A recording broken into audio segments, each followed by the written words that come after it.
Salut, bienvenue à tous dans un nouveau rendez-vous d'actualité. La disparition dramatique de Jean-Paul Belmondo, le monument inoubliable de cinéma français, survenu à son domicile dans la capitale, le 6 septembre dernier, plonge son entourage artistique et sa famille dans une tristesse profonde. Le père et la fille, malgré leur grande différence d'âge, ont eu une solide complicité. Pour Bibel, la naissance de cet enfant en 2003, 2 après la visite qu'il a terrassée pendant des vacances en Corse, a été vécu comme une bénédiction. Un merveilleux cadeau, comme il a expliqué à Paris Match en 2016. Jean-Paul Belmondo était en totale admiration pour Stella, attentionnée, tendre et déjà assez féminine, alors qu'il aura seulement 13 ans en août prochain, confie-t-il il y a 5 ans. Vu ses excellents résultats scolaires, je lui ai offert un cheval. Un samedi sur 2, je l'accompagne au manège dans les environs de Paris. Une récompense pour l'acteur après 2 années de combat pour remonter la pente après son AVC. Le fait d'être sportif m'a beaucoup aidé, expliquait-il dans GQ en 2014. Je me suis réveillé en baragouinant.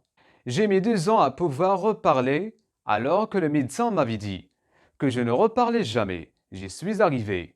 Preuve que la volonté permet beaucoup de choses et pas seulement dans le cinéma. Il faut dire que celui que l'on surnomme Bibel laisse derrière lui un impressionnant patrimoine cinématographique et avec des milliers de fans chagrinés. Un hommage national sera d'ailleurs rendu à l'acteur jeudi 9 septembre aux Invalides à Paris.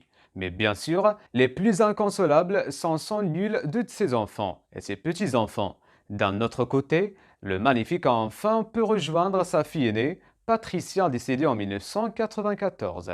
Un drame qui avait marqué Jean-Paul Belmondo à vie, bien qu'il n'en parlait jamais dans les médias, lui qui préférait garder le sourire en toutes circonstances. En 1975, sa fille décidera de suivre ses traces en débutant de cinéma. Patricia Belmondo ne sera toutefois pas devant la caméra comme son père, mais bien derrière, puisqu'elle a fait carrière en tant que script. Elle fait ses armes dans la comédie Les Glattes de Pont-Aven, avec Jean-Pierre Mareille, grande amie de Jean-Paul Belmondo le 2 mai 1986. Elle épouse un certain Philippe Chevalier, dont elle divorcera seulement 2 ans plus tard. Contrairement à ses frères et sœurs, Patricia Belmondo n'aura jamais d'enfant. C'est la fin de ce rendez-vous. N'oubliez pas de réagir sur la section de commentaires et d'activer la cloche de notification. Merci et très bientôt.